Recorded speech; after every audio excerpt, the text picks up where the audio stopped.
Hi everyone, I'm Sherry and this is Mom Moments.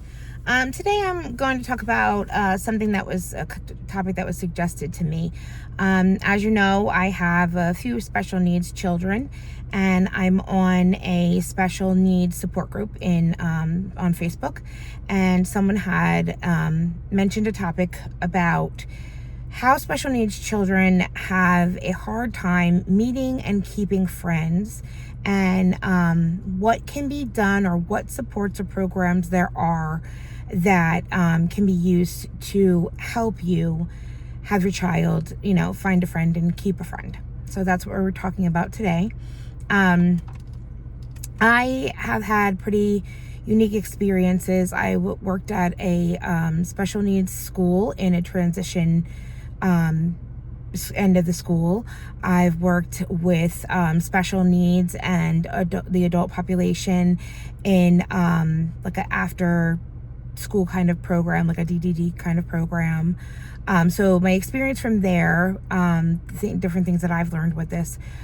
I was lucky enough to have some pretty good kids and cool kids in the transition program, and that really showed me that in an older population, it's not so much a school, it's more of them learning how to become adults and how to do a job and that kind of thing, and that is a huge bond for them. There were a couple of kids that were able to make friends, and they were students that didn't have very good social backgrounds. Some of them didn't even care to talk to other people. But once they got into the programs that they were interested in and learning how to do those jobs, that kind of brought them together.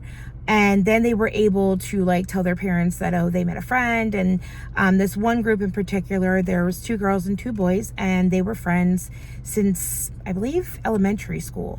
And the parents worked together to once a month get the kids together, as they grew, doing different age appropriate activities to get them together. And then the parents, of course, became friends. So, that brought them together a little bit more.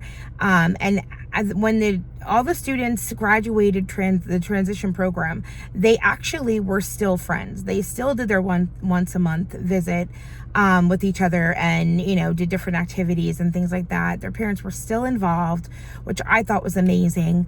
I think honestly that is the key when you have special needs children. I know, as a parent, you want them to be able to grow up and you want them to be able to be independent and all that. But, as we know, special needs children need more support. So as a parent, you still have to be involved if you want them to have friends, if you want them to continue those relationships. There's also other programs. Like I said, the DDD program, which is usually like a day hab program where they go and they learn different activities.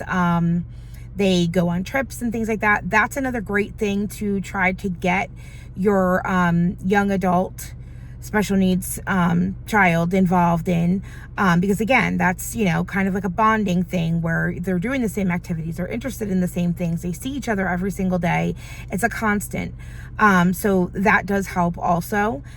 As well as, I know, like social services in my state, you can contact them. They have different activities. There's all kinds of agencies that do different activities. It's just, again, just like everything else, you have to do the work as a parent, and you have to find out what's available, what night it is, how often it's offered, and really go and try to get your child or young adult involved in it, in order for them to, meet people and try to build those relationships. So I hope this helps everyone. And I would greatly appreciate it if anyone else has any other ideas on topics for special needs, children, adults, any kind of adoption topics, any kind of children, etc. topics that you can think of. If you can please leave in the comments, and I can look into trying to help you guys out further. All right, have a great day.